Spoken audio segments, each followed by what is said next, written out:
నీకుండే దేని కొరకు కొట్టుకుంటుంది? పాపము కొరక, ఆస్తి కొరక, ధన ఘనతల కొరక, పేరు ప్రఖ్యాతుల కొరక, ఎల్డర్షిప్ కొరక, లోకం యొక్క ఆకర్షణ కొరక? హృదయ పరిశోధకుడైన యెహోవా యేసుప్రభు దగ్గరికి వచ్చి, ప్రభువా నా హృదయాన్ని మార్చు, నన్ను వ్యక్తిగతంగా కట్టు, కుటుంబముగా కట్టు, స్థానిక సంఘముగా కట్టు. భార్య భర్తలు పోట్లాడుకోవడం ఏంటి? మనస్పర్ధలు రావడం సహజమే ఉండొచ్చు. దానికి సైలెన్స్ అనే ఒక లాంగ్వేజ్ ఉంటుంది. నాకంటే మీకు బాగా తెలిసి పెళ్ళైన వాళ్ళకి ఆ సైలెన్స్ ద్వారా కొన్ని రోజులు అయిపోతే మామూలు అయిపోద్ది ఇంకన్నీ. కానీ పోట్లాడుకోవడం ఏంటి? కొట్టుకోవడం ఏంటి? పిల్లల మధ్యలో కొట్టుకోవడం ఏంటి? అసలు మీ బతుకే చెడిపోయింది. దేవుడు మీ చెడిపోయిన బతుకును బాగా చేసి మీ కడుపులో బిడ్డలను ఇచ్చినాడు. వాళ్ళని పైకి తీసుకురావాలని దేవుడు ప్రయత్నం చేస్తుంటే మీరు కొట్లాడుకోవడం ద్వారా వాళ్ళ బతుకులు కూడా చిదిమేస్తున్నారు. మీరు వాళ్ళకి మాదిరి కదా. ఇంట్లో మీరు పోట్లాడుకునేదే వాళ్ళ మనసులో పడుతుంది, మీరు ప్రార్థన చేసుకునేది పడదు. ఎందుకంటే మీరు పోట్లాడుకోకుండా ప్రార్థన చేస్తే అదే మనసులో పడుతుంది, పోట్లాడుకోకుండా ప్రభుని స్తుతిస్తుంటే అదే మనసులో పడుతుంది, ప్రభు కొరకు జీవించడానికి అలాగెళ్తుంటే అదే మనసులో పడుతుంది. ఆ పిల్లలకి మీరు పోట్లాడుకునేదే మనసులో పడతాయి, చదువు మీద శ్రద్ధ పెట్టలేరు. వాళ్ళు ఇంకా పెళ్ళి అంటే ఇంకా వాళ్ళకి భయం వేస్తుంది, అమ్మో మేము కూడా పెళ్లి చేసుకుంటే ఇలా కొట్టుకోవాల్సి వస్తుందేమో అని. ఇంకా రాబో తరమేంటి? మీరు ఎంత నష్టం తెలియజేస్తున్నారో తెలిసినా, మీ ఇద్దరికి మాత్రమే నష్టం చేసుకుంటే పర్వాలేదేమోలే అని అనుకోవచ్చు, రాబో తరానికి కూడా నష్టం చేస్తున్నారు. తరతరములు యేసుప్రభు యొక్క విశ్వాసతను తెలియజేయటానికి బదులుగా ఆ తరాలన్నీ నష్టం చేయటానికి మీరు కంగడం కట్టుకుంటున్నారు. మన సమస్యలన్నిటికీ కారణము మనమే. అందుకే దేవుని సంఘముగా, జనముగా మనం చేరి వచ్చినప్పుడు కొంతమంది మానేస్తుంటారు. ఎందుకు మానేస్తున్నారంటే వాళ్ళు నేరాలు ఘోరాలు చేస్తున్న వాళ్ళంటి వాళ్ళు ఇంకా అస్సలు ఎక్కడ లేరండి. వాళ్ళు చెప్పేది ఏమి వింటాం లేండి, వాళ్ళు మాట్లాడేది ఏమి వింటాం లేండి, వాళ్ళు పాటలు పడేది ఏమి వింటాం లేండి, వాళ్ళ ముఖాలు ఏం చూస్తాం లేండి, వాళ్ళతో కలిసి ఎక్కడ సాగుతాం లేండి అని. మన పర్లకు రాజ్యానికి వెళ్ళిన తర్వాత వాళ్ళే ఉంటారు, అక్కడ కూడా పర్లేదా? అందుకని మందిరం మానేయద్దు, సహవాసం మానేయద్దు, దేవుని కార్యక్రమాలు మానేయవద్దు. మీకు తెలుసు కదా, దేవుని మందిరాన్ని మానేస్తే కలిగే నష్టం చాలా అపారమైంది. నేను ఇప్పుడు ఒక ప్రశ్న అడగవచ్చా మిమ్మల్ని? అందుకే ఆయన పరిశుద్ధుడు గనక ఆయన మనల్ని నివాసం చేయాలని కోరుతున్న స్థలం కూడా పరిశుద్ధం. ఆయన పేరే పరిశుద్ధుడు, పరిశుద్ధుడు, పరిశుద్ధుడు. కీర్తనల్లో ఆ పరిశుద్ధమైనవి కనీసం మనకు 5 కనిపిస్తూ ఉన్నాయి. మొదటిది కీర్తనలు 30వ కీర్తన, Psalm 30:4. 30వ కీర్తన 4వ వచనం. యెహోవా భక్తులారా ఆయనను కీర్తించుడి, ఆయన పరిశుద్ధమైన జ్ఞాపకార్థ నామమును బట్టి ఆయనను స్తుతించుడి. మొదటి పరిశుద్ధం ఏంటి? ఆయన నామము. ఆయన నామము పరిశుద్ధమైనది. His name is holy. మన పేర్లు చాలా పేర్లు పెట్టుకుని ఉంటాం. కొంతమంది ఇలాగ కూడా పెట్టుకుంటారు, ఏమనంటే పరిశుద్ధరావు అని. మంచిది వాళ్ళ ఆశ, కానీ పరిశుద్ధంగా ఉంటే మంచిది. అలాంటి పేర్లను బట్టి వాళ్ళు పొరపాటు చేసిన కాలేజీలో, ఉద్యోగ స్థలాల్లో చాలా అవమానం వస్తుంది. సాధారణమైన వాళ్ళు కూడా తిట్టేస్తారు. కనుక అలాంటి పెట్టుకోకపోవడమే మంచిది. మరి ఎందుకు పెట్టుకుంటారో తెలియదు. నాకు చాలా భయం వేస్తుంది వాళ్ళు అలాంటి పేర్లు పెట్టుకుంటే. ఆయన ఒక్కడే పరిశుద్ధుడు కనుక ఆయన నామము పరిశుద్ధమైనది. ఇంకెవరి పేరు కూడా ఈ భూమి మీద పరిశుద్ధమైనదిగా మనకు కనపడదు. అలాంటి పరిశుద్ధమైన నామము, అన్ని నామముల కంటే హెచ్చైన నామం, పూజనీయమైన నామం, పూజార్హమైన నామం యేసుక్రీస్తు ప్రభువారు ధరించి భూమి మీదకి వచ్చినారు. అందుకే అన్ని నామముల కంటే ఆయన నామమును దేవుడు అత్యధికంగా హెచ్చించినాడు. హోలీ నేమ్, పరిశుద్ధమైన పేరు. రెండవది కీర్తనలు 65 4వ వచనం. Psalm 65:4. నీ ఆవరణములలో నివసించున్నట్లు నీవు ఏర్పరచుకొని చేర్చుకున్నవాడు ధన్యుడు. నీ పరిశుద్ధ ఆలయము చేత, నీ మందిరములోని మేలు చేత మేము తృప్తి పొందేదము. రెండవ పరిశుద్ధమైనది ఏంటి? పరిశుద్ధ ఆలయము. ఆలయము అంటే ఉండే స్థలము అని అర్థం. ఈ ఆలయము పరిశుద్ధం, అందుకనే దేవుని మందిరము ఎన్నటికీ పరిశుద్ధతే అనుకూలమైనది. మూడవది 43వ కీర్తన 3వ వచనం. మనంతకు మనముగా రాలేము. ఎక్కడికి? పరిశుద్ధ పర్వతం దగ్గరికి వాళ్ళు తోడుకొని రావాలి. మీకు బాగా తెలుసు కదా, గొర్రెలు మందలోకి రాలేవు, వాటిని తోడుకొని రావాలి. అందుకే మంద వెలపట్టున్న గొర్రెలు ఉన్నవి, నేను వాటిని తోడుకొని వస్తా. అవి ఎంతసేపు ఉన్న దొడ్డికి బయట తిరగాలనుకుంటాయి, యజమానికి బయట తిరగాలనుకుంటాయి, దూరంగా వెళ్ళాలనుకుంటాయి. వాటి నైజం అది, వాటికి ఫ్రీడమ్ చాలా ఇష్టం, ఎందుకంటే పాపంలో తిరగటానికి. అలాగే మనం కూడా అయితే దేవుడు కరుణా సంపన్నుడయ్యండి, మనల్ని తోడుకొని వచ్చినాడు. పరమగీతం 2వ అధ్యాయంలో చెప్పబడింది, led me forth into the banqueting hall. అతడు నన్ను విందుశాలకు తోడుకొని వచ్చాను. కనుక చాలా సందర్భాల్లో ఆయన మనల్ని తోడుకొని వస్తాడు.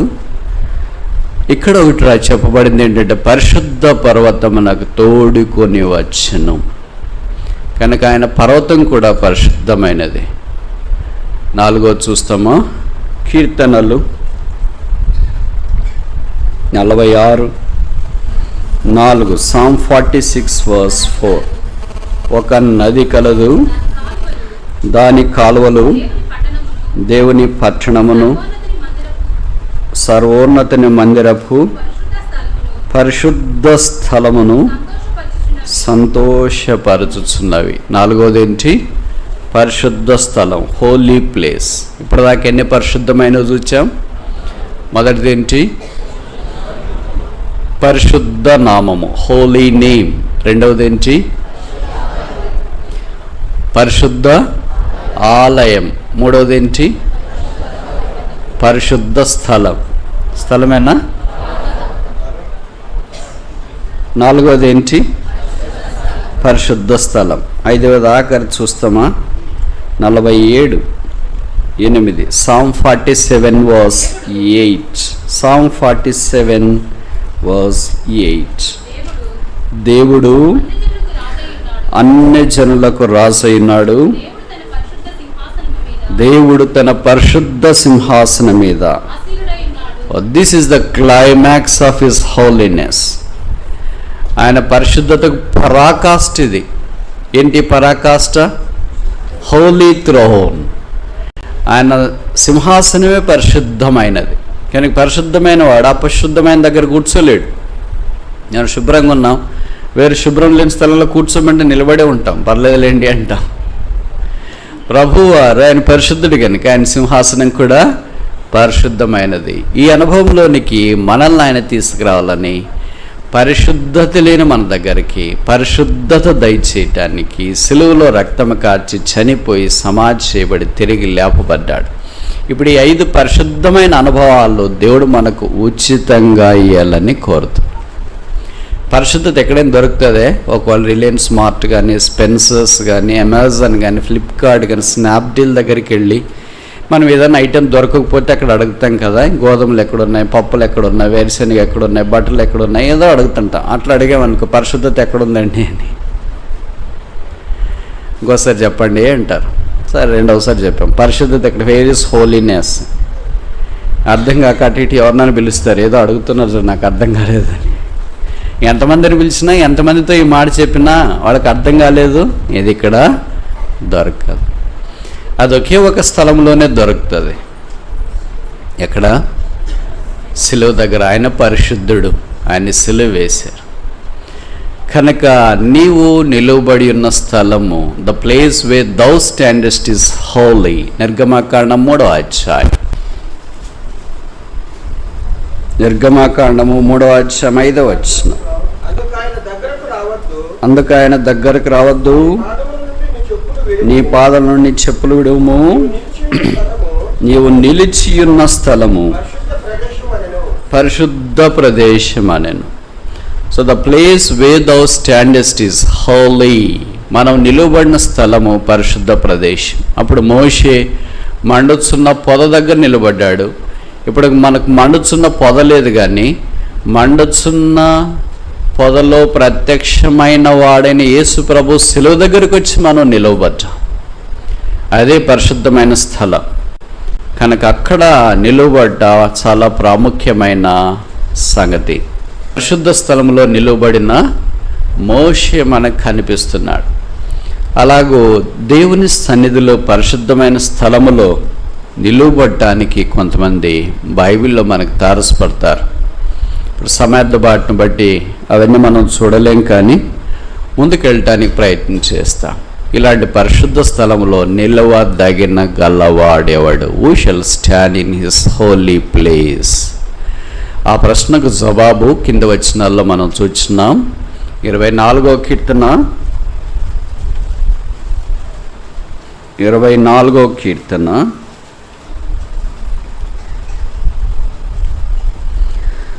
4వ వచనం,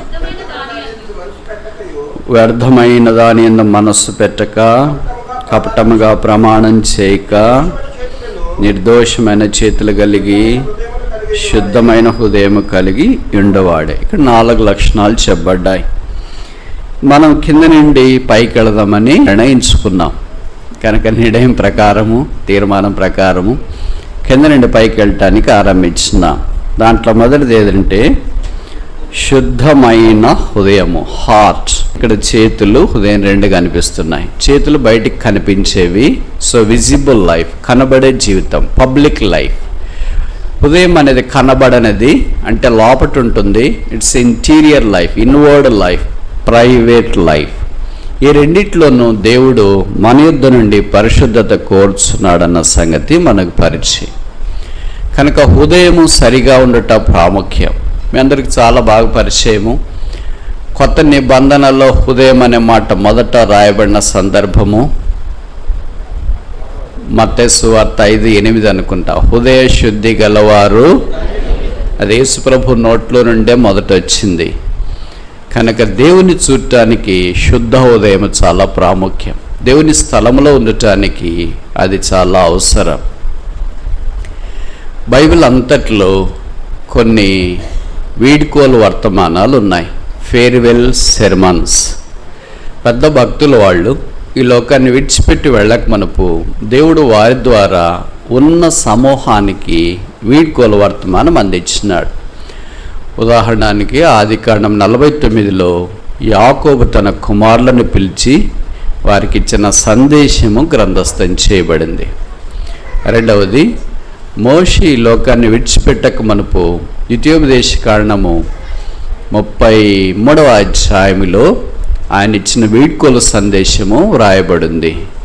మూడవది, యెహోషువ దేవుని యొద్దకు చేర్చబడక మనపు యెహోషువ 24వ అధ్యాయంలో షెకెములోనికి ఇశ్రాయేలీయుల గోత్రములందరినీ పిలిచి వారికి వీడ్కోలు వర్తమానం చెప్పడం మనకు పరిచయం. మొదటిది ఎక్కడుంది? ఆదికాండం 49 యాకోబు వీడ్కోలు వర్తమానం. రెండవది ఎక్కడుంది? ద్వితీయోపదేశ కాండం 33వ అధ్యాయం మోషే వర్తమానం. మూడవది ఎక్కడుంది?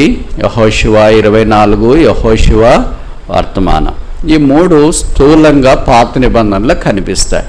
మరి కొత్త నిబంధన సంగతి ఏంటి అని ఎవరైనా వినేవారికి ఇట్టే అనుమానం కలుగుతుంది. కొత్త నిబంధనలో కూడా మనకు కనీసం 2 వీడ్కోలు వర్తమానాలు గ్రంథస్థం చేయబడ్డాయి. మొదటిది మన ప్రభువైన యేసుక్రీస్తు వారి యొక్క సందేశం. 13వ అధ్యాయం యోహాను సువార్త నుండి 17వ అధ్యాయం దాకా దాదాపు ఈ అధ్యాయాలన్నింటిలో ఆయన ఫేర్వెల్ మెసేజ్, ఆఖరి సందేశము పరిశుద్ధాత్మ దేవుడు రాయించినాడు. ఆ తర్వాత చివరిది అపోస్తలైన పౌలు అపోస్తల కార్యాలు 20వ అధ్యాయంలో ఎఫెసీ సంఘ పెద్దలను పిలిచి వారికి ఇచ్చిన వీడ్కోలు సందేశం గ్రంథస్థం చేయబడింది. కనుక పాత నిబంధనలో కనీసం 3, కొత్త నిబంధనలో కనీసము 2 వీడ్కోలు వర్తమానాలు. ఎందుకు ఈ సంగతులు నేను చెప్తున్నానంటే, ఎవరైనా గొప్పవారు వీడ్కోలు ఆఖరి మాటలు చెప్పినారంటే ఏం చెప్పారని ఆతృత ఉంటుంది. సందేశం ఏంటని తెలుసుకోవాలని ఇష్టపడుతూ ఉంటాం. అలాంటి వారిలో పాత నిబంధనలో అగ్రగణ్యుడు పేరు దావీదు. ఆయనకు కూడా వీడ్కోలు వర్తమానం ఉందా? ఉంది. ఎక్కడ రాశారు? దినవృత్తాంతాల మొదటి గ్రంథం 29వ అధ్యాయం, 1 Chronicles chapter 29. దినవృత్తాంతాల మొదటి గ్రంథము 29వ అధ్యాయం. నేను ఈ మాట చెప్తున్నప్పుడు మీరు అనొచ్చు, ఇది ఎవరికో వస్తాయి ఈ ప్రశ్నలు, అందరికి వస్తాయని నేను అనుకోను. ఎందుకంటే అందరికి అంత షార్ప్గా పనిచేయదు. ఏంటి అంటే ఇది వీడ్కోల వర్తమానం అని మీరు ఎలాగ చెప్తారనే ఎవరికైనా ఆలోచన వస్తే అలాంటి వారి కొరకు దినవృత్తాంతాల మొదటి గ్రంథం 29వ అధ్యాయం 28వ వచనం. అతడు అనగా దావీదు వృద్ధాప్యం వచ్చిన వాడై ఐశ్వర్య ప్రభావం కలిగి మంచి ముదిమిలో మరణం పొందాను, అంటే మంచి ముసలి వయసులో మృతి పొందాను. కనుక ఆ అధ్యాయం అంతా ఆయన చివరిగా ఇచ్చిన సందేశం, last words, farewell message of David, a man after God's own heart. దేవుని హృదయానుసారుడైన దావీదు ఆఖరి సందేశం ఏమి ఇచ్చింటాడు, ఏం చెప్పింటాడు అని రకరకాల మనకు మనసులో మెదులుతూ ఉంటాయి కదా. దాంట్లో కీలకమైన పదము అదే హార్ట్, హృదయం. దాని దగ్గరికి మనం వెళ్ళటానికి ప్రయత్నం చేస్తాం. కనీసం మీ ఆఖరి సందేశంలో హృదయం అనే మాట ఆయన 5 సార్లు వాడినట్లు దినవృత్తాంతాల మొదటి గ్రంథం 29వ అధ్యాయంలో చూడవచ్చు. ఆయన చేసిన ఆఖరి ప్రార్థన 10వ వచనం నుండి గ్రంథస్థం చేయబడింది.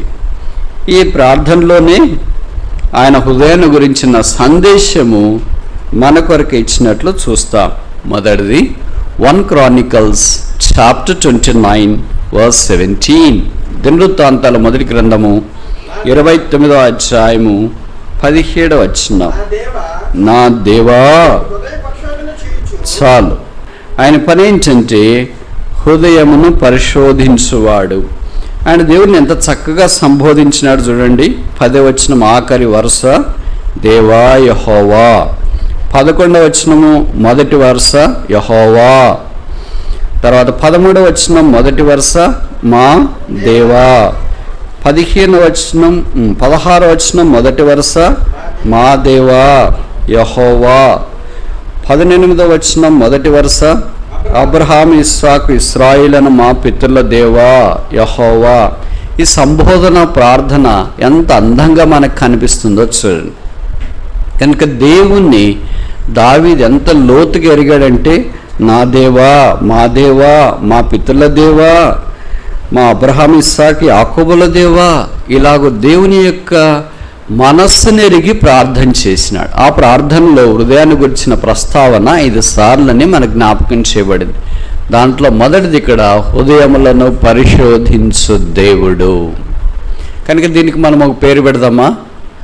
ప్రూవ్డ్ హార్ట్స్, పరిశోధించబడిన హృదయాలు. యెహోవా నీ పరిశుద్ధ స్థలములో నివసింపదగిన వాడెవడు, నిలుచువాడెవడు? ఎవరంటే మొదటిది హృదయము పరిశోధించబడిన వ్యక్తి. A proved heart can stand in the holy place of God.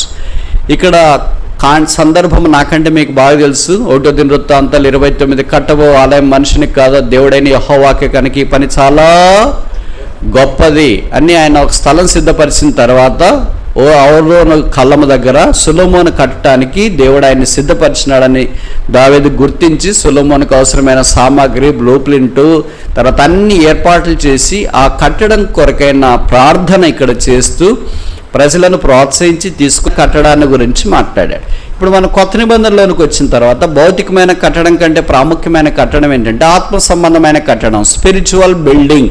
అందుకే పేతురు రాస్తున్నాడు, అటువల్లే మనమును ఆత్మ సంబంధమైన మందిరముగా కట్టబడుచున్నాము. కనుక మనం ఆత్మీయంగా కట్టబడాలంటే మొట్టమొదటిది ఏంటంటే మన హృదయాలు శోధించబడాలి. అందుకే కొన్నిసార్లు దేవుడు కష్టాలు, ఇబ్బందులు ఇవన్నీ అనుమతించినప్పుడు మన హృదయం ఎలాంటిదో బయటకు వస్తుంది. హృదయంలో ఏముందో బయటకు వస్తుంది. బయట నోరు మాట్లాడింది ఇంతదాకా వేరుగా ఉంటుంది, ఇప్పుడు హృదయం ద్వారా నోరు మాట్లాడేది ఇప్పుడు భిన్నంగా కనిపిస్తూ ఉంటుంది. దేవుడు ఇశ్రాయేలును 40 సంవత్సరాలు అరణ్యములో ఎందుకు తిప్పించినాడు? 11 రోజులు ప్రయాణం 40 రోజులు ఎందుకు చేసాడు? టైంపాసా? సరదాగా ఉంటుందనా? వాళ్ళతో బాగా మాట్లాడొచ్చనే? ఎందుకు చేసాడు అలాగా? ద్వితీయోపదేశకాండము 8వ అధ్యాయం 2వ వచనం అనుకుంటా, Deuteronomy chapter 8 verse 2. మరియు నీవు ఆయన ఆజ్ఞను గైకొందువో లేదో నిన్ను శోధించి. చాలు. ఎందుకంటే ఆగిపోతారేంటి? నీ హృదయంలో ఉన్నది శోధించి తెలుసుకోవటానికి. To test and prove and know what is there in your heart. Deuteronomy chapter 8 verse 2. నీ హృదయంలో ఏముందో తెలుసుకోవటానికి దేవుడు 40 ఏళ్ళు వారిని ఆ అరణ్య మార్గం కూడా పంపించినాడు. వీళ్ళు చాలా ఆశ్చర్యపడతారు కదా, వారి వల్లే అద్భుతాలు చూచిన వారు భూమి మీద ఏ జనము లేదు. ఉదయం లేచిన వెంటనే అలా బయటకు వస్తేనే మంచు వలె అలా కురిసిపోయింది కణాలు. దాన్ని ఏమంటారు? మన్నా అంటారు. నీళ్లు కావాలనుకున్నప్పుడు వెంటనే బండలో నుండి నీళ్లు ప్రవహించినాయి. అలాగే బిస్రెలోకి మించింది స్వచ్ఛమైన, ఎవరీ డ్రాప్ ఈజ్ ప్యూర్. ఆయన అడ్వర్టైజ్మెంట్ వచ్చే వాటికంటే ఇంకా స్వచ్ఛమైన బండలో నీళ్లు వారు తాగినారు. 40 సంవత్సరాలు ఏ ఒక్కరు కూడా బట్టలు మార్చుకుని ఉండేవాళ్ళు ఉంటే చేయి ఎత్తండి. ఇక్కడ కూర్చున్న వాళ్ళు, లైవ్లో చూసేవాళ్ళు, 40 సంవత్సరాలు ఇంటి ఒకే డ్రెస్ వేసుకున్నాను అయినా పాతకిల్లిపోలేదు, చినిగిపోలేదు, మాసిపోలేదు అనేవాళ్ళు చేయొద్దండి. 40 సంవత్సరాలు చెప్పులు వేసుకున్నాను అయినా ఏం కాలేదని వాళ్ళు చేయొద్దండి. 40 సంవత్సరాలు హాస్పిటల్కే పోలేదు. ఈ కాలం, పాతకాలం వాళ్ళు కాదు. 40 సంవత్సరాలు హాస్పిటల్కే పోలేదు, జ్వరం రాలేదు, దగ్గర రాలేదు, ఏం రాలేదు. అసలు మెడిసిన్ మందుల షాప్ అంటేనే నాకు తెలియదు అనే వాళ్ళు చేయొద్దండి. పాతకాలం వాళ్ళు కాదు, ఇప్పుడు వాళ్ళు చెప్పండి. ఇప్పుడు కడపలో పిండంగా ఉన్నప్పుడే మొదటగా ఎవరి దగ్గరికి వెళ్తారంటే గైనకాలజిస్ట్ దగ్గరికి వెళ్తారు. అక్కడి నుండి స్టార్ట్ అవుతుంది కదా. కానీ పాత నిబంధన దినాల్లో దేవుని యొక్క వాక్యాన్ని మనం ఆలోచించినప్పుడు ఈ 40 సంవత్సరాలు దేవుడు వారిని ఇలాగ భద్రపరిచినాడు. ఇప్పుడు ఎవరైనా వచ్చి ఇలాగ వాక్యం చెప్పినారనుకోండి, నేను ప్రార్థన చేస్తే బయటకు వస్తే రోజు మన్నా గుడిసింది, నేను బియ్యం తెచ్చుకోలేదు, పప్పు తెచ్చుకోలేదు, ధాన్యం తెచ్చుకోలేదు, చికెన్ తెచ్చుకోలేదు, మటన్ తెచ్చుకోలేదు, అన్నీ మా ఇంటి దగ్గరికి వచ్చి వాలిపోయినాయి. ఇది ఒక రోజు కాదు, ఒక వారం కాదు, ఒక మాసం కాదు, ఒక దశాబ్దం కాదు, 40 సంవత్సరాలు ఇలాగ జరిగింది అని చెప్పాడు. నాకు అందరు చప్పట్లు కొట్టి, బ్రదర్ నెక్స్ట్ ఇయర్ మీరే రండి ఇక్కడికి. 40 ఏళ్ళు నేను అసలు ట్యాబ్ దగ్గరికే పోలేదు, బోర్ దగ్గరికి వెళ్ళలేదు, తర్వాత నీళ్లే పట్టుకోలేదు, అసలు నీళ్లే మా దగ్గరికి వచ్చేసినాయి. ఏ రోజు నీళ్ల వల్ల సమస్య రాలేదు, ఏ రోజు నీళ్ళు ఆగిపోలేదు, ఏ రోజు రోడ్డు తవ్వలేదు, ఏ రోజు అంత చక్కగా ఉండింది అని చెప్పారు. బ్రదర్ నెక్స్ట్ ఇయర్ మీరే తప్పక రావాల్సిందే. 40 సంవత్సరాల్లో నా డ్రెస్ ఇలాగే ఉంది, నా చెప్పులు ఇలాగే ఉన్నాయి, నాకేం అనారోగ్యం రాలేదు. ఏం అద్భుతాలు బ్రదర్! ఏ జనముల మధ్యలో చేయబడిన అద్భుతాలు మీ మధ్యలో చేశారే. మరి ఇలాంటి అద్భుతాలు చేసిన వ్యక్తి ఒక్కసారి పుస్తకం రాస్తే, మన మధ్యలో ఒక చిన్నది జ్వరం బాగా అయిపోతేనే ఒక పెద్ద పుస్తకం రాస్తాం. దేవుడు నా జీవితంలో ఎన్నో అద్భుతాలు చేసినాడు కానీ ఇప్పుడు చెప్పలేనంట. చెప్పచ్చు కదా, మైక్ ఇచ్చిండి చెప్పడానికే, ఏమన్నా ఉంటేగా చెప్పడానికి. ఏదో స్టేట్మెంట్ వాడుతుంటారు చాలామంది. నా సాక్ష్యం చెప్పడానికి గంట సేపు సరిపోదు, నాది కాదు, నాకు సాక్ష్యమే లేదు. ఇక్కడ కూర్చున్న భక్తులు వాళ్ళు చెప్తున్నారు, వాళ్ళకి ఎప్పుడైనా అవకాశం ఇస్తే నా సాక్ష్యం చెప్పడానికి టైం సరిపోదు అని అన్నారు అనుకో, వాళ్ళకి సాక్ష్యం లేదని అర్థమైందా? అపోజిట్ పౌలు కొత్త నిబంధనలు ఉన్నంత సాక్ష్యం ఇంకెవరికి లేదు. ఆయన 3 సార్లు సాక్ష్యం చెప్పాడు. అపోస్తల కార్యాలు 9, అపోస్తల కార్యాలు 22, అపోస్తల కార్యాలు 26. 3 సందర్భాల్లో 5 నిమిషాల కంటే తక్కువే చెప్పాడు. అంత సాక్ష్యం ఉన్నోడు 5 నిమిషాల కంటే తక్కువ చెప్తే ఏం సాక్ష్యం లేనో మనకి గంట సేపిస్తే టైమే సరిపోదంటే ఏమని అర్థము? నేర్చుకున్నా అంతే అట్లా చెప్తా ఉంటే ప్రజలు నమ్ముతారు అని. వాళ్ళకి బాగా తెలుసు మనకి సాక్ష్యం లేదని. ఎంత తొందరగా కూర్చుంటే అంత మంచిది అని అనుకుంటా ఉంటారు. ఇక్కడ సాక్ష్యం కలిగిన వాళ్ళు ఉన్నారు. దేవుడు అద్భుతాలు వారి మధ్యలో చేశాడు. 10 అద్భుతాలు చేసిన తర్వాత ఐగుప్తులో నుండి బయటకు వచ్చినారు. అవన్నీ యూట్యూబ్లో పెడితే ఒక్కొక్కటి షార్ట్ మెసేజ్ క్లిప్పులు పెడితే వైరల్ అవుతాయి, వ్యూస్ వస్తాయి, సబ్స్క్రైబర్స్ పెరుగుతారు. ఎంత పాపులర్ అవుతుందంటే ఆ యూట్యూబ్ ఛానల్ అంత పాపులర్ అవుతుంది. కానీ ఇప్పుడు దేవుని యొక్క మనస్సులోనికి వెళ్ళొచ్చారా లేదా? దేవుడికి వీళ్ళు ఇష్టమా కాదా? బైబిల్లో రాయబడింది, కొరింథీయులకు రాసిన 3వ పత్రిక 10వ అధ్యాయంలో, వారిలో అనేకులు దేవుడికి ఇష్టలుగా ఉండలేకపోయిరి. Many have not pleased God. దేవుని యొక్క అద్భుతాలు పొందిన వాళ్ళు ఏమైపోయారు? మరి రాలిపోయిరి. దేవుని అద్భుతాలు పొంది నేను అరణ్యంలో రాలిపోతే నాకు అద్భుతాల వల్ల ఏం ఉపయోగం ఉంది అంటే అర్థం ఏంటి? అద్భుతాలు మనిషిని యొక్క హృదయాన్ని మార్చలేదు. Miracles can never change the heart of a man. Only body can be changed. మనిషిని యొక్క హృదయాన్ని మార్చగలిగేది ఒకే ఒక్కటి, అదే యేసు యొక్క రక్తం. నువ్వు ఆకాశం మీద నుండి అగ్ని కురిసినా మనిషి హృదయం మారదు. మనం అంటాం కదా, అద్భుతాలు జరిగితే బ్రదర్ ఎంతమంది మారుతారండి? ఎవరు చెప్పారండి? బైబిల్లో 40 సంవత్సరాల అద్భుతాలు కళ్ళారా చూసిన వాళ్ళని గురించి కొరింథీయులకు రాసిన మొదటి పత్రిక 10వ అధ్యాయంలో చెప్పబడింది, హెబ్రీ పత్రికలో చెప్పబడింది. అనేకులు వారు విశ్రాంతిలో ప్రవేశించలేకపోయి ఎందుకని దేవునికి వారు కోపము రేపిరి. They raised anger to the God. నువ్వు దేవుని యొక్క అద్భుతాలు చూసిన 30 ఏళ్ళు, కానీ నీ హృదయం మారలేదు, నీ బతక మారలేదు. నువ్వు స్థలంలో, పరిశుద్ధ స్థలంలో ఎలాగుంటావు?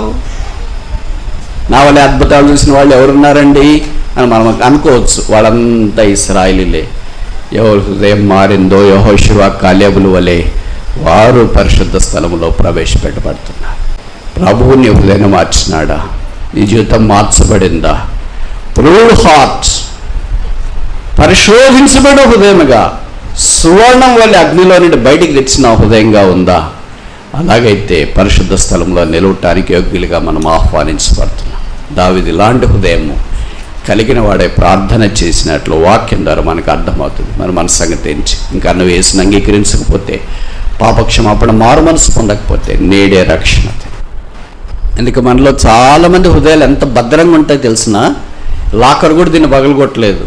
సీసం కంటే గట్టిగా ఉంటాయి, డైమండ్ కంటే గట్టిగా ఉంటాయి. ఏ వాక్యము దీనికి పనిచేయదు, ఏ అద్భుతాలు పనిచేయవు. ఎవరు చచ్చినా పనిచేయరు, ఎవరు బతికినా పనిచేయరు, కరోనా వచ్చినా పనిచేయదు. కళ్ళల్లో నుండి ఒక బొట్టు, ఒక చుక్క నీళ్ళు రావు.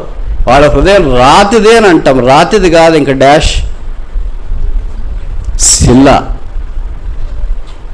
అలాంటి హృదయాలు కలిగిన మనుషులు ఈ దినాల్లో చాలామంది ఉన్నారు. అవిశ్వాసుల గురించి నేను మాట్లాడట్లేదు, విశ్వాసుల గురించే మాట్లాడుతున్నా.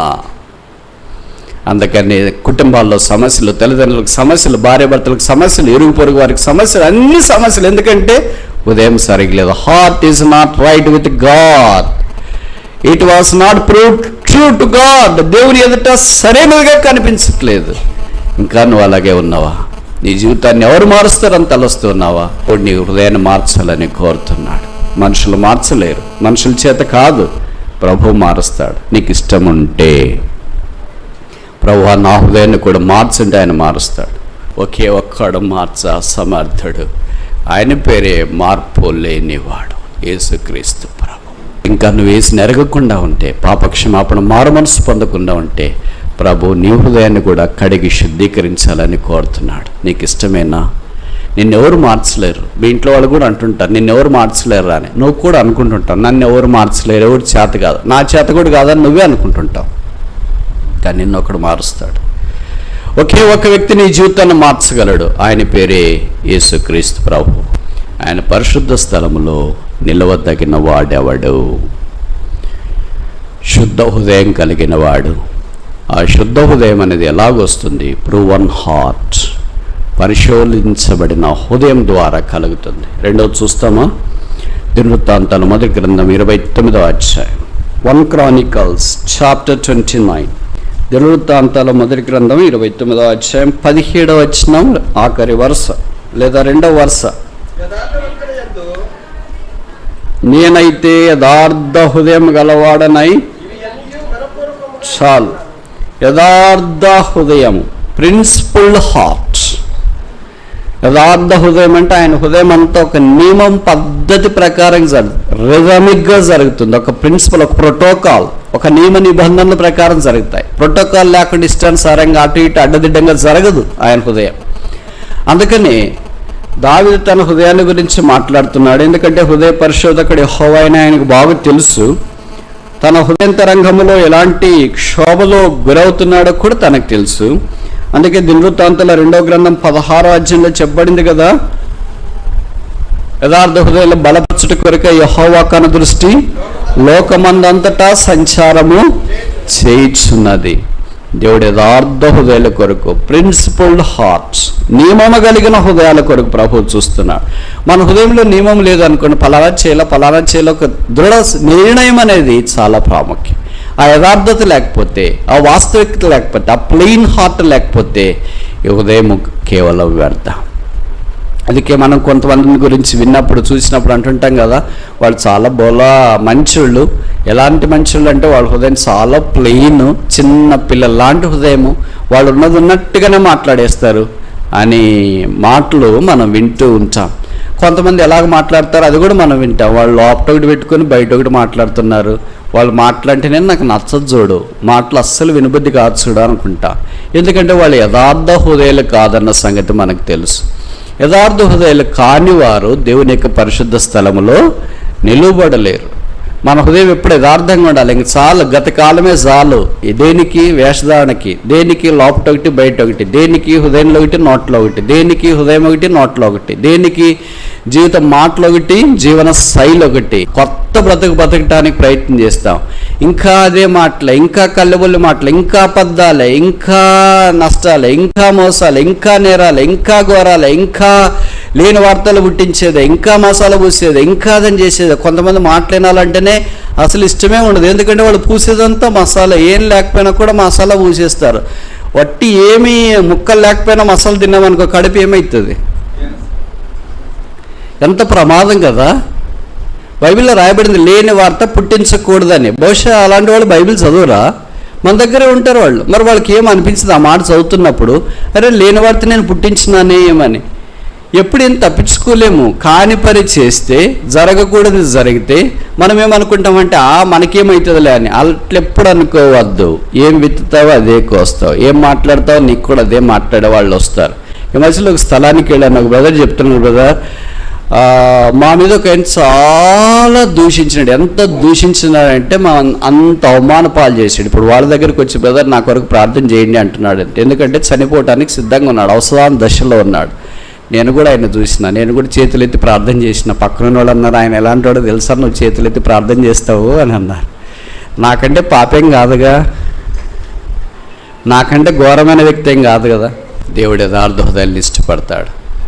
ఒకవేళ నువ్వు దేవుని చిత్తంలో ఉంటే నువ్వెన్ని నేరాలు ఘోరాలు చేసినా ఖచ్చితంగా వాటన్నిటికి ప్రతిఫలం అనుభవించాల్సిందే.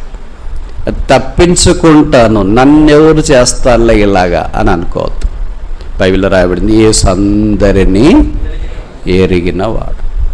ఆయన ప్రతి ఒక్కరికి అవసరమైనది చేయ సమర్థత కలిగినవాడు.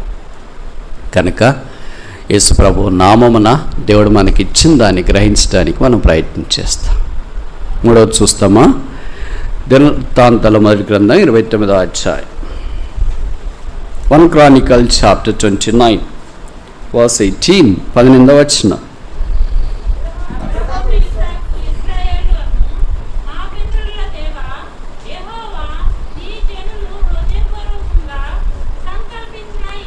చాల్స్ నీ జనులు హృదయపూర్వకముగా సంకల్పించిన.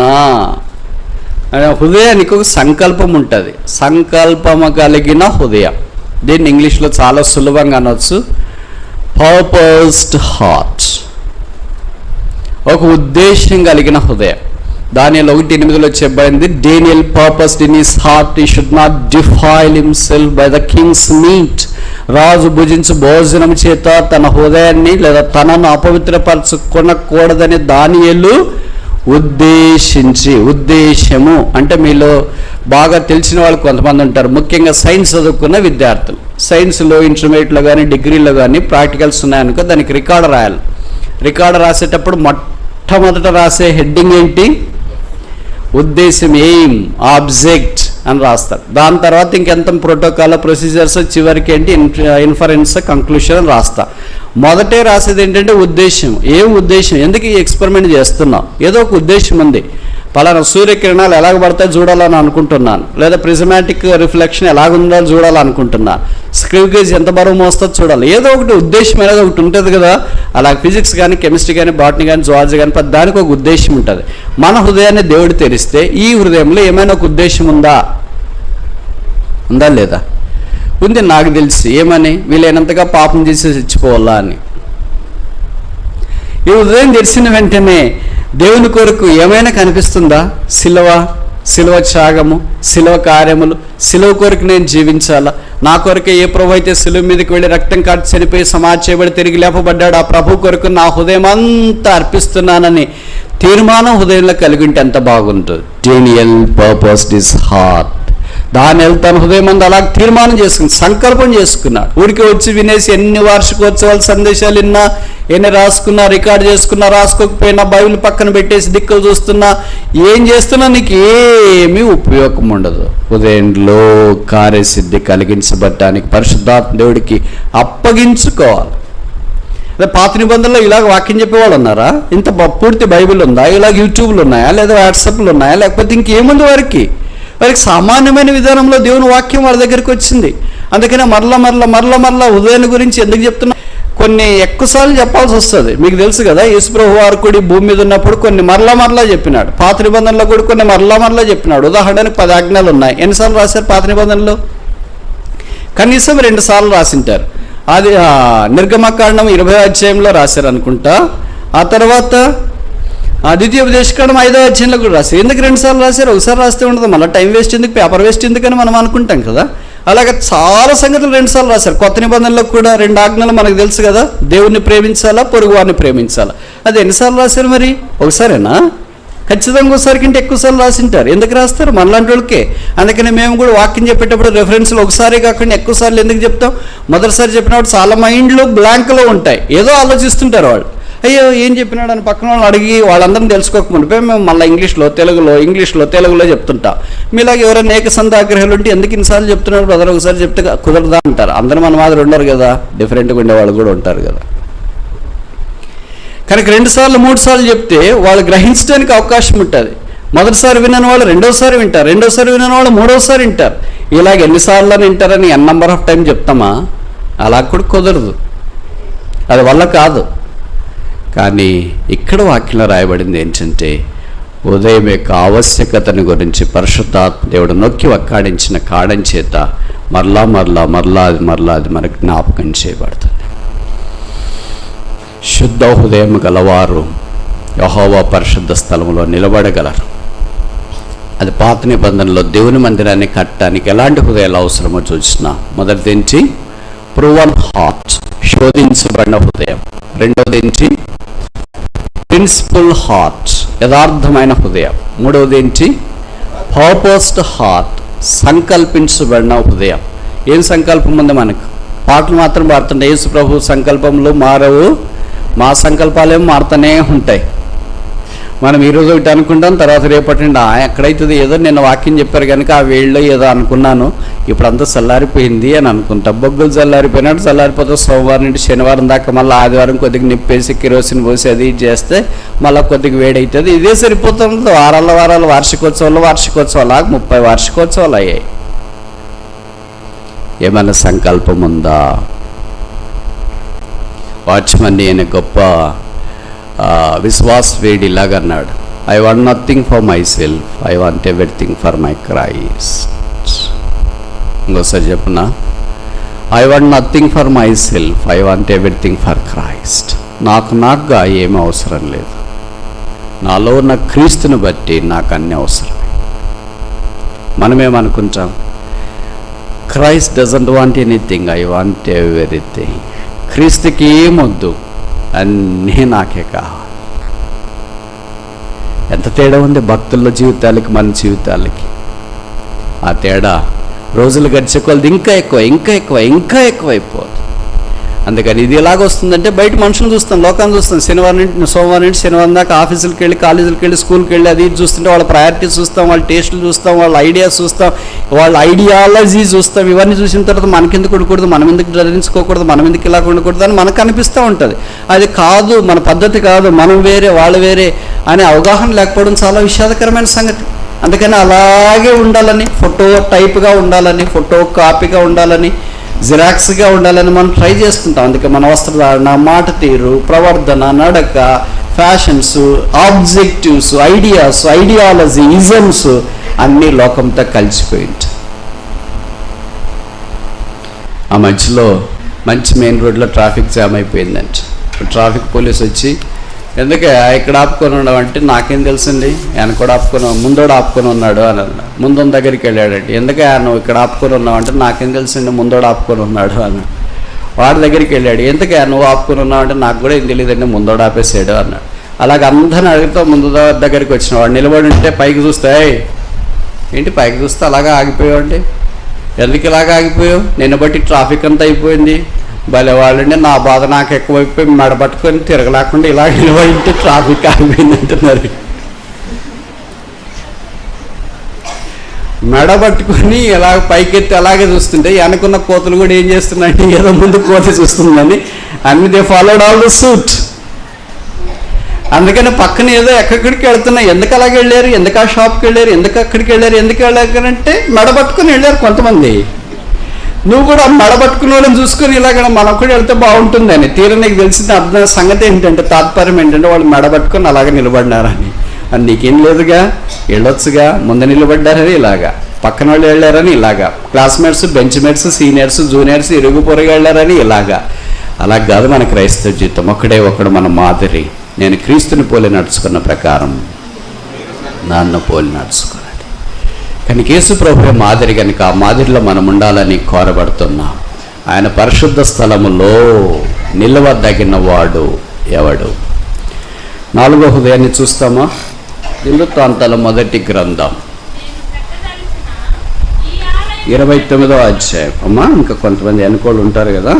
దినవృత్తాంతాల మొదటి గ్రంథం 29వ అధ్యాయము 18వ వచనము తర్వాత వరుస. 1 Chronicles chapter 29 verse 18 last part. వారి హృదయమును నీకు అనుకూలపరచుము. ఇంగ్లీష్ బైబిల్ మూల బైబిల్ ప్రకారం ఏంటంటే ప్రిపేర్డ్ హార్ట్, అనుకూల హృదయం. బైబిల్లో చాలా ఉన్నాయి అనుకూలం. ఇదే అనుకూలమైన సమయం, అనుకూలము, సిద్ధపరచబడిన ఫేవరెట్, లేకపోతే ఇంకో మాటలు చెప్పాలంటే ఫేవరబుల్ టైం. మన హృదయం కూడా అనుకూలమైనదిగా ఉండాలి దేవుడు దాని కొరకు. అందుకే ఇది మీకు అనుకూలమైన యాగము, అనుకూలమైన భక్తి, అనుకూలమైన సమయము, అనుకూలమైన జీవితము. దేవుడు అనుకూలమైన విధానంలో మన హృదయం కూడా దేవుడికి అనుకూలంగా ఉండాలి. It has to match, fall online with the heart of God. అందుకే దావీదు మాటలన్నీ చెప్పాడు కనుక దావీదుని దేవుడు ఏమన్నాడంటే హృదయానుసార, man after my own mind కాదు, హ్యాండ్స్ కాదు, వర్క్స్ కాదు, హార్ట్. ఇప్పుడు అర్థమైందా నేను హృదయాన్ని గురించి చెప్తున్నాను అని? ఎందుకు చెప్తున్నానంటే దేవుని యొక్క హృదయము దావీదు యొక్క హృదయానికి రిప్లికా, ఫోటోకాపీ. మన పిల్లలు ఆడుకుంటారు చిన్నప్పుడు, ఎవరో వాళ్ళ అన్న అక్క ఎక్కడో దూరం ఉంటారు అనుకో, వీడు అద్దం పెట్టింటాడు ఇక్కడ నుండి అద్దం ఏది సూర్యకిరణాలు కరెక్ట్ వాడి మీద పడేటట్టు చేస్తుంటారు. వాళ్ళు ఇటు దిక్కు చూసినప్పుడు కిందకి ఆగిపోతాడు, మళ్ళీ పైన చేస్తూ ఉంటాడు. ఎవరా నా మీద ఫోకస్ చేస్తున్నారో అని అనుకుంటా ఉంటారు. అలాగే యేసుక్రీస్తు ప్రభు యొక్క హృదయం అంతా దావీదు యొక్క హృదయంలోనికి మిర్రర్ ఇమేజ్ దాని మీద పడ. అందుకని ఇప్పుడు అది మన పరిశుద్ధాత్మ దేవుని ద్వారా ఈ వాక్యంలో ఫోకస్ చేస్తున్నాడు. అందుకే నాకు శుద్ధ హృదయము కలగచ్చి. మనమేమనుకుంటాం ఆయనకి వేరే టాపిక్ దొరకలేదా ఏంటి దాని గురించి రాసేయడాన్ని. ఇదే అన్నిటికీ మూల కారణం అని చాలా ఆలస్యంగా మనం అర్థం. మన సమస్యలన్నిటికీ కారణము మనమే. అందుకే దేవుని సంఘముగా జనముగా మనం చేరి వచ్చినప్పుడు కొంతమంది మానేస్తుంటారు. ఎందుకు మానేస్తున్నారంటే వాళ్ళు నేరాలు ఘోరాలు చేస్తున్న వాళ్ళలాంటి వాళ్ళు ఇంకా అస్సలు ఎక్కడ లేరండి. వాళ్ళు చెప్పేది ఏమి వింటం లేండి, వాళ్ళు మాట్లాడేది ఏమి వింటం లేండి, వాళ్ళు పాటలు పడేది ఏమి వింటం లేండి, వాళ్ళ మొక్కలు ఏం చూస్తాం లేండి, వాళ్ళతో కలిసి ఎక్కడ సాగుతాం లేండి అని మన పర్లకు రాజ్యానికి వెళ్ళిన తర్వాత వాళ్ళే ఉంటారు. అక్కడ కూడా పర్లేదా? చెప్పరేంటి? పర్వాలేదు, అక్కడ మారింటారు కదండి. అక్కడ నువ్వు మారింటే వాళ్ళు కూడా మారింటారు, ఇక్కడ నువ్వు మారలేదు కనుక వాళ్ళు కూడా మారలేదు. మరి అందరు కలిసి మారవచ్చు కదా. మనం మారటానికి ఇష్టపడట్లేదు కనుక వేరే వాళ్ళు మారటానికి దేవుడు వాడుకోవట్లేదేమో మనల్ని. మనం మారితే దేవుడు వాళ్ళను కూడా వాడుకుంటాడేమో. అందుకని మందిరం మానేయద్దు, సహవాసం మానేయద్దు, దేవుని కార్యక్రమాలు మానేయవద్దు. మీకు తెలుసు కదా దేవుని మందిరాన్ని మానేస్తే కలిగే నష్టం చాలా అపారమైంది. నేను ఇప్పుడు ఒక ప్రశ్న అడగవచ్చా మిమ్మల్ని? బైబిల్లో దేవుడు ఎన్ని మంచి చేశాడు? చేసిన మంచిలు ఎన్ని? ఆదికాండం 1వ అధ్యాయం ప్రకారం 7, మంచిదని మంచిదని మంచిది మంచిది మంచిది మంచిది. 7 గుడ్ థింగ్స్. 8వ మంచిది ఏంటి? 92వ కీర్తన అనుకుంటా, మొదటి వచనం. సాలం, యెహోవాను స్తుతించుట మంచిది. మనం చేయాల్సిన మంచిది ఒకటే. ఎక్కడ స్తుతించాలి మరి? అక్కడే రాశారు. 147వ కీర్తన మొదటి వచనం, యెహోవాను స్తుతించుడి, మన దేవునికి స్తోత్రగానము చేయుట మంచిది. ఎక్కడ చేస్తున్నాం మరి? మందిరంలో చేసే ఒకే ఒక మంచి పని ఏంటి? ఇప్పుడు వినండి అమ్మా, మందిరంలో చేసే ఒకే ఒక మంచి పని ఏంటి? దేవునిని స్తుతించుట. నువ్వు మందిరం మానేసావనుకో అర్థం ఏంటి? ఈ మంచి పని చేయడం కూడా మానేసావు అని అర్థం. ఎలాగో ఏ మంచి పని చేయట్లేదు, ఈ మంచి పని అన్న చేయొచ్చుగా. ఈ మంచి పని కూడా చేయడం మానేస్తే, దేవుడు ఆదికాండం 1వ అధ్యాయంలో మనకు అన్ని మంచిలు చేస్తే ఒక్క మంచి చేయటానికి కూడా నీకు మనసు రాదా? దేవుని కార్యక్రమాల్లో ఒక్కడే ముందుకు వెళ్ళటానికి కూడా మనసు రాదా? ఆయన పేరే మంచిడు కదా, ఆయనే ఉత్తముడు కదా. కనుక ఆయన స్తుతించుట కొరకై, ఆరాధించుట కొరకై దేవుని మందిరావరణంలో మనం చేరి వస్తూ ఉన్నాం. కనుక జ్ఞాపకం ఉంచుకోవాలా, అనుకూలమైన హృదయం కలిగి ప్రభు మందిరావరణంలో దేవుని ప్రజలతో కలిసి ఆయన స్తుతించి ఆరాధించి ఆయన కొరకు సాగిపోవటానికి ఇష్టపడాలి. మన జీవితంలో 50% సమస్యలు కేవలం 4 విషయాలను బట్టే వస్తాయి. అవేంటంటే, మొదటిది నేను, రెండవది నీవు, మూడవది నాది, 4వది నీది. జీవితంలో 50% సమస్యలు కేవలం ఈ 4 ద్వారా వస్తాయి. నేను, నీవు, నాది, నీది. ఈ 4 లేకపోతే 50% సమస్యలు ఇక్కడ. భార్యాభర్తల మధ్యలో గొడవలు రావటానికి కారణం ఏంటి చెప్పానండి? ఎవరైనా ఆస్తిని బట్టి పోట్లాడుతున్నారని. వాళ్ళు పోట్లాడుతుంటే ఎంత పోట్లాడుతుంటారో చెప్పలేము. అసలు వీళ్ళు విశ్వాసులేనా? ఈ చేతులతోనే బైబిల్, ఈ నోటితోనే ఆరాధన, ఈ నోటితోనే ప్రార్థన, ఈ నోటితోనే ఇలాగ చేస్తారని అనిపిస్తుంటుంది. సోమవారం నుండి శనివారం దాకా ఫుల్ పోట్లాడి ఆదివారం వచ్చి ఓ యేసుని ప్రేమ. సాతాను అంటాడు, కరెక్ట్ సరిపోయారు, నాకు మీరు అతికినట్లు సరిపోయారని. కొట్లాడుకుంటున్నారు భార్యాభర్తలు, ఒకరికొకరు కొట్టుకుంటున్నారు. చెయ్యి ఎట్లు వస్తుంది? బైబిల్ పట్టుకుని చెయ్యి కొట్టడానికి ఎలాగెళ్తుంది? మధ్యలో పిల్లలు ఉంటారు కదా, వాళ్ళు టీనేజ్ పిల్లలు, వాళ్ళని కూడా కొట్టడానికి ధైర్యం చేస్తున్నారు. ఎంత బుద్ధిహీనంగా ప్రవర్తిస్తున్నారు. మళ్ళీ పేరేమో అన్ని క్రైస్తవ పేర్లు, వెళ్ళేదేమో మందిరంకి వెళ్ళేది, ఇంట్లోనేమో పెద్ద ఇదేంటి మొటో వరుసలు, క్యాలెండర్లు, యెహోవా నిన్ను ఆదరించును, యెహోవా నీకు సహాయం చేయను, యెహోవా స్వస్థపరిచే యెహోవా అని. ఎందుకే స్వస్థపరిచే యెహోవా అంటే పోట్లాడుకుంటారు కదా, గాయాలైతే స్వస్థపరచొద్దా మరి? సిగ్గు అనిపించట్లేదు కదా మీకు? యేసు ప్రభు నామాన్ని ఎంత అవమానపరుస్తున్నారు తెలుసా? ఎంత తృణీకరిస్తున్నారు తెలుసా? యేసు ప్రభు ఎవరి మీదనే చేయెత్తాడా 30 సంవత్సరాల్లో కొట్టడానికి? అలాగని చిన్నపిల్లలను కొట్టద్దని నేను చెప్పట్లేదు, అది వేరే విషయం. కానీ భార్యాభర్తలు పోట్లాడుకోవడం ఏంటి? మనస్పర్ధలు రావడం సహజమే ఉండొచ్చు. దానికి సైలెన్స్ అనే ఒక లాంగ్వేజ్ ఉంటుంది. నాకంటే మీకు బాగా తెలిసి పెళ్ళైన వాళ్ళకి ఆ సైలెన్స్ ద్వారా కొన్ని రోజులు అయిపోతే మామూలు అయిపోద్ది ఇంకన్నీ. కానీ పోట్లాడుకోవడం ఏంటి? కొట్టుకోవడం ఏంటి? పిల్లల మధ్యలో కొట్టుకోవడం ఏంటి? అసలు మీ బతుకే చెడిపోయింది. దేవుడు మీ చెడిపోయిన బతుకును బాగా చేసి మీ కడుపులో బిడ్డలను ఇచ్చినాడు. వాళ్ళని పైకి తీసుకురావాలని దేవుడు ప్రయత్నం చేస్తుంటే మీరు కొట్లాడుకోవడం ద్వారా వాళ్ళ బతుకులు కూడా చెరిపేస్తున్నారు. మీరు వాళ్ళకి మాదిరి కదా. ఇంట్లో మీరు పోట్లాడుకునేదే వాళ్ళ మనసులో పడుతుంది, మీరు ప్రార్థన చేసుకునేది పడదు. ఎందుకంటే మీరు పోట్లాడుకోకుండా ప్రార్థన చేస్తే అదే మనసులో పడుతుంది, పోట్లాడుకోకుండా ప్రభుని స్తుతిస్తుంటే అదే మనసులో పడుతుంది, ప్రభు కొరకు జీవించడానికి అలాగెళ్తుంటే అదే మనసులో పడుతుంది. ఆ పిల్లలకి మీరు పోట్లాడుకునేదే మనసులో పడతాయి, సభ మీద శ్రద్ధ పెట్టలేరు. వాళ్ళు ఇంకా పెళ్ళి అంటే ఇంకా వాళ్ళకి భయం వేస్తుంది, అమ్మో మేము కూడా పెళ్లి చేసుకుంటే ఇలా కొట్టుకోవాల్సి వస్తుందేమో అని. ఇంకా రాబో తరమేంటి? మీరు ఎంత నష్టం తెలియజేస్తున్నారో తెలిసిన, మీ ఇద్దరికి మాత్రమే నష్టం చేసుకుంటే పర్వాలేదేమోలే అని అనుకోవచ్చు, రాబో తరానికి కూడా నష్టం చేస్తున్నారు. తరతరములు యేసుప్రభు యొక్క విశ్వాసతను తెలియజేయటానికి బదులుగా ఆ తరాలన్నీ నష్టం చేయటానికి మీరు కంగడం కట్టుకుంటున్నారు. ఊరికి పోతుంది అనుకుంటున్నారా? మీరు చేసే కార్యాలకి అలాగపోదు.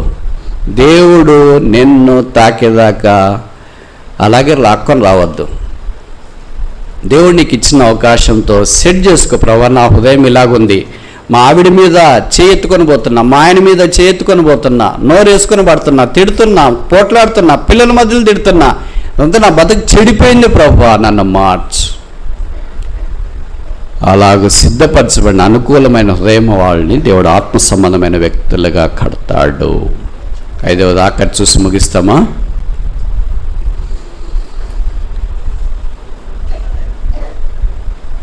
దినవృత్తాంతాలు మొదటి గ్రంథం 29వ అధ్యాయం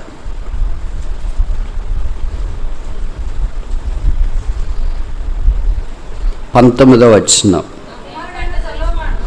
నా కుమారుడైన సొలొమోను నీ ఆజ్ఞలను, నీ శాసనములను, నీ కట్టలను గైకొనుచు వాటన్నిటిని అనుసరించినట్లును, నేను కట్టదలిచి నీ ఆలయమును కట్టించినట్లును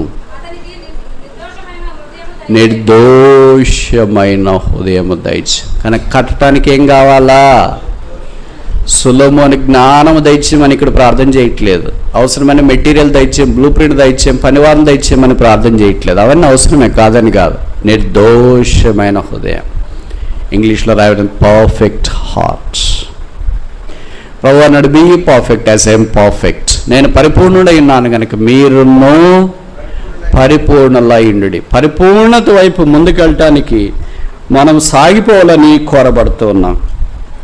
కనుక ఇప్పుడు మాత్రమే మనము దేవుని ఆలయముగా కట్టబట్టడానికి అవకాశమే. తన పరిశుద్ధ స్థలంలో నిలబడే వారిగా చేయాలంటే ఈ 5 రకాలైన హృదయాలు మనకు అవసరం. మొదటిదేంటి? ప్రూవ్డ్ హార్ట్, శోధించబడిన లేదా పరిశోధించబడిన హృదయము. రెండవది ఏంటి? యథార్థ హృదయానికి ఏమని పేరు పెట్టాం? ప్రిన్సిపల్ హార్ట్, యథార్థ హృదయము. మూడవది ఏంటి? పర్పస్డ్ హార్ట్, సంకల్పించబడిన హృదయము. నాలుగవది ఏంటి?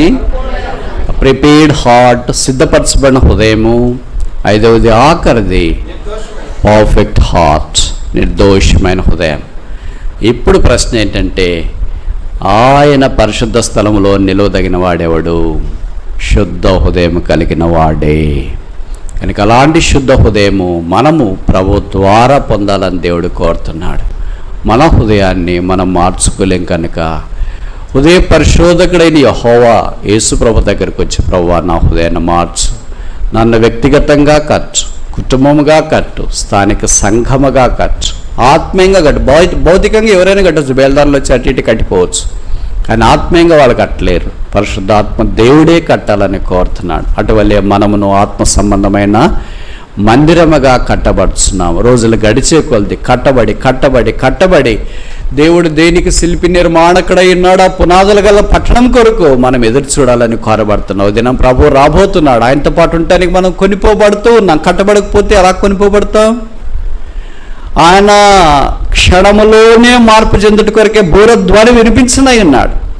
మనం మార్చబడతాం. ఇంకా పర్మనెంట్గా పరలోకానికి వెళ్ళిన తర్వాత చీకటి లేదు, ఇలాంటి లైట్లు, ఫ్యాన్లు అవసరం లేదు, గోతులు దవ్వేది, రోడ్లు దవ్వేది ఉండదు, వేదన, దుఃఖము, కృంగుదల, అవమానం అనేది ఉండదు. ప్రభుత్వ పాటు సదాకాలం మనం ఉండబోతున్నాం. కనుక అట్టి నిరీక్షణ కలిగిన దేవుని ప్రజలముగా ఆయన రాకడ కొరకు ఎదురు చూడాలని దేవుడు కోరుతున్నాడు. సిద్ధమేనా? బాధలు, కష్టాలు, కన్నీరు, ఉపద్రవాలు గుండా, రోగాలు గుండా, అవమానాలు గుండా, ఖాళీ సున్నతి గుండా వెళుతూ ఉంటే సిలువ దగ్గరికి వస్తాం. ప్రభువా నా జీవితం ఇలాగ అయిపోయింది, నన్ను ఎవరు బాగు చేయలేరు, నువ్వు మాత్రమే బాగు చేయగలవు. కనుక నేను నీ పరిశుద్ధ స్థలంలో ఉండాలని కోరుతున్నా, నన్ను బాగు చేయి. అదొక దేశం. ఇక చెప్పి ముగిస్తా. పేరు ఇంగ్లాండ్ దేశం. అక్కడి నుండి ఒక మిషనరీ ఆఫ్రికా ఖండాని కొరకు పంపించబడ్డాడు. అది చీకటి ఖండం, కష్టమైన ఖండం, కష్టమైన పరీక్షలు గుండా, పరిశోధనలు గుండా వెళ్ళాడు. ఆయన పేరే ఏం పేరు? David Livingstone. కొంతకాలము ఆయన పరిచర్య చేసిన తర్వాత కొంతమంది వచ్చాడంటారు, కొంతమంది రాలేదంటారు. వచ్చాడు తిరిగి, మరలా ఏళ్ళకు మునుపు వచ్చాడని. సరే, పరిచయం చేసిన తర్వాత ఓ దినాన ఆయన భార్య ఇంగ్లాండ్ దేశంలో ఉంటే ఆమె ఇంటి తలుపులు తట్టారు. ఎవరా అని చూసింది.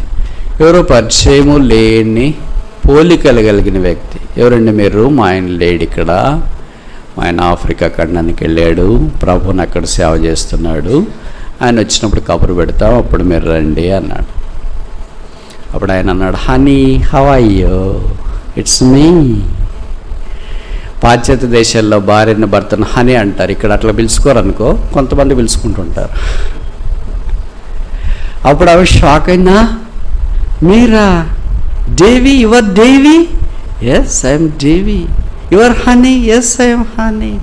ఓ ఒకరినొకరు కావగిలించుకున్నారు సంత. అసలు నేను మిమ్మల్ని గుర్తుపట్టలేకపోయాను. వెళ్ళేటప్పుడు ఎంత బాగున్నారో తెలుసా, అసలు పైనుండి కింద దాకా మీరు మిస్టర్ ఇంగ్లాండ్ మాదిరి ఉన్నారు. ఇప్పుడు అసలు ఎంత గుర్తుపట్టడానికి వీళ్ళు ఎక్కడ కురిగిపోయారు. మీ ఒక కన్ను ఛిద్రమైంది, ఒక చెయ్యి ఛిద్రమైంది, ఒకవైపు అంతా ఛిద్రమైంది. ఎందుకు ఇలాగైంది, ఎందుకు జుట్టు అంతా పెంచేసి, ఎందుకు గడ్డం అంతా పెంచి, ఎందుకు ఇలాగైంది అని అంటే అప్పుడు ఆయన చెప్పడం ఆరంభించినాడు. నేను ఆ చీకటి ఖండంలో పరిచయం చేస్తున్నప్పుడు ఒకసారి సింహం నా మీదకి దాడి చేసింది. దాని దాడిలో నేను ప్రాణం పోగొట్టుకుని ఉండవలసిన వాడిని. అయితే దేవుడు నా ప్రాణాన్ని కాపాడి కన్ను, చెయ్యి ఇవన్నీ దెబ్బలకు అనుమతించినాడు. ఆ సింహపు దాటిలో నుండి బయటపడ్డాను. ఇప్పుడు ఒకవైపు మాత్రమే నాకు అవయవాలు ఇబ్బందిగా ఉన్నాయి, అసహ్యంగా అందవిహీనంగా కనిపిస్తున్నాయి. భార్య చాలా దుఃఖపడితే ఏడుస్తుంది, అయ్యో ఇలాగైపోయారు, ఈ కన్ను నేను చూడలేకపోతున్నాను, ఈ చెయ్యి నేను పట్టుకోలేకపోతున్నాను అని అంటే ఆయన అన్నాడు, నాకు ఒకే కన్ను, ఒకే చెయ్యి ఇలాగూ అందవిహీనంగా కనిపిస్తే నువ్వు చూడలేకపోతే, నన్ను ప్రేమించి నా కొరకై శిలువ మీదకి వెళ్ళిన యేసు ప్రభు 2 కళ్ళు అందవిహీనమయ్యాయి. ఆయన ముఖము ఉమ్మితో అందవిహీనమైంది, ఆయన చేతులు మేకులు కొట్టి అందవిహీనమైంది, ఆయన దేహం అంతా శిలువలో అందవిహీనమైంది. ఆయన ధవళవర్ణుడు, రత్నవర్ణుడు నా కొరకై శిలువలో అందవిహీనంగా చేయబడితే, నేను ఆయన కొరకు బ్రతికి ఒక కన్ను, ఒక చెయ్యి అందవిహీనుడిగా మార్చబడితే, ఆయన శ్రమలో నా శ్రమ ఎంత, ఆయన శిలువ త్యాగంలో మన పరిచర్య ఎంత, ఆయన కష్టంలో మన కష్టం ఎంత. నన్ను సింహము దాడి చేసింది, ఆయన మీదకి రోమా సైనికులు దాడి చేశారు. నేను తప్పించుకోవటానికి అరణ్యంలో మార్గం ఉంది, ఆయన తప్పించుకోవటానికి శిలువలో లేదు. దేవుడు ఆయన బంధించి వేశాడు. ఆయన ప్రేమ నన్ను ఇలా ప్రకటించేటట్లు చేసింది. భార్య కళ్ళకు చెమ్మగిల్లాయి. వెంటనే భర్తను అలాగే కౌగలించుకున్నది. ఇద్దరు కలిసి ప్రభువును స్తుతించడం ఆరంభించినారు. కథ కట్ చేస్తే 6000 సంవత్సరాల మానవ చరిత్రలో ఒకే ఒక మనుషునికి మాత్రం 2 సమాధులు ఉన్నాయి. మీరు ఎవరికైనా 2 సమాధులు ఉన్నట్లు విన్నారా? మీ తాతకు కానీ, మీ అమ్మమ్మ గారికి కానీ, ఇతరులకు కానీ ఎక్కడైనా? యేసు ప్రభువుకు కూడా ఒకే ఒక సమాధి. 2 సమాధులు ఒకరికి ఉన్నాయి. ఆ వ్యక్తి డేవిడ్ లివింగ్స్టన్. ఆయనకి 2 సమాధులు ఎలాగొచ్చినాయని మీరు అనుమానం వస్తుందేమో. తెలియని వారికి, అనుమానం వచ్చేవారికి నివృత్తి చేయటానికి, మాటలు చెప్పడానికి ప్రయత్నం చేస్తా. ఆయన ఆఫ్రికాలో ఇంకా పరిచర్య కొనసాగిస్తున్న దినాల్లో ఆయనకు తీవ్రమైన అనారోగ్యం వచ్చి ఆయన చనిపోయాడు. ఆయన చనిపోయాడని వార్త తెలిసిన తర్వాత ఇంగ్లాండ్ దేశం నుండి రాణిగారు పంపించి డేవిడ్ లివింగ్స్టన్ యొక్క భౌతిక కాయం, పార్థివ దేహాన్ని ఇంగ్లాండ్కి తీసుకుని రమ్మన్నారంట. అక్కడ భూస్థాపన చేస్తామని. అప్పుడు ఆఫ్రికా వాసులు అడ్డుకున్నారంట.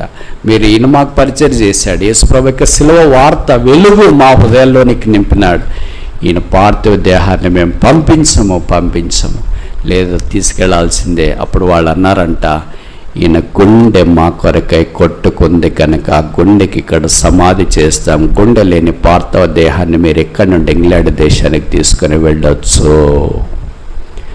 అప్పుడు పోస్ట్ మాస్టర్ ద్వారా ఆయన గుండెని తీసి ఆఫ్రికా ఖండంలో సమాధి చేశారు. గుండె లేని పార్థివ దేహాన్ని తీసుకుని వచ్చి ఇంగ్లాండ్లో సమాధి చేశారు. గుండె తప్పించింది ఆఫ్రికా వారి కొరకాయ, ఉదయం ఘోషించింది రక్షణ లేని వారి కొరకాయ, ఉదయం ఆరాటపడింది, అనుకూలపడింది పాపులు పరిశుద్ధులుగా మార్చబడ్డ కొరకాయ, శిలువ కార్యం కొరకాయ ఉదయం ఆరాటపడుతూ వచ్చింది. అందుకే ప్రపంచంలో ఏ విశ్వాసికి దక్కని భాగ్యం బహుశా డేవిడ్ లివింగ్స్టన్కి దక్కిందంటే తప్పు కాదేమో. 2 సమాధులు, గుండె ఆఫ్రికాలో, దేహం ఇంగ్లాండ్ దేశంలో. దైవమా, ఇది ఏమి త్యాగం! నీ గుండె దేని కొరకు కొట్టుకుంటుంది? పాపము కొరక, ఆస్తి కొరక, ధన ఘనతల కొరక, పేరు ప్రఖ్యాతుల కొరక, ఎల్డర్షిప్ కొరక, లోకం యొక్క ఆకర్షణ కొరక, పరిశుద్ధాలయములో కొంతమందినైనా నిలుపుట కొరకాయి, దేవా నా ప్రయాసంతా వారి కొరకాయి అని హృదయం తప్పించేవారు ఒక్కరు కూడా లేరా? అలాగ లేకపోతే ఎంతకాలమే బతికినా, ఒకే సమాధి వచ్చినా, ఒక దినాన్ని లోకాన్ని విడిచిపోయినా పరలోక రాజ్యంలో కాలు పెడతాం. కానీ పరలోక రాజ్యంలో ఆయన సింహాసనం దగ్గర నిలువబడి ఆ మహిమరాజు ఎదుట ఆయన వల్లి, ఆయన పోలి, ఆయనతో ఆయన సింహాసనం దగ్గర కూర్చుండే ఆధిక్యత కోల్పోతామంటే తప్పు కాదేమో.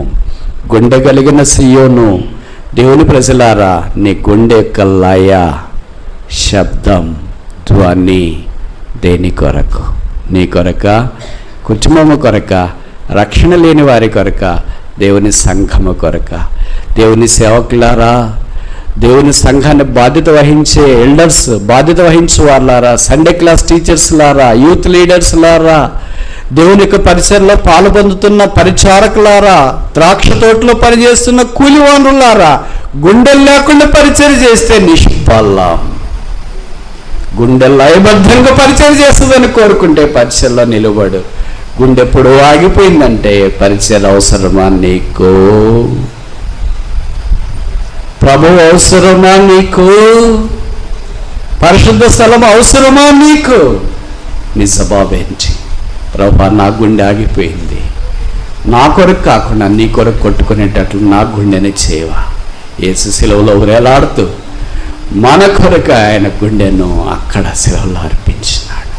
ఇప్పుడు ఆయన యొక్క గుండెను మనము స్వీకరిస్తే మన గుండె స్పందన ఎవరి కొరకు? నీ భార్య కొరక, నీ పిల్లల కొరక, నీ ఉద్యోగం కొరక, నీ ఆస్తి కొరక, నీ బంగారం, వెండి, వెలగల రాళ్ళు, లేకపోతే ప్రయాస, బాధ్యత, ఎల్డర్షిప్, గార్సనర్షిప్, అధికారం, ఇవన్నీ వీటి కొరకు గుండె కొట్టుకుంటా ఉంటే ఇవన్నీ నన్ను కొట్టుకొని పోతాయి తుఫాన్ వచ్చి.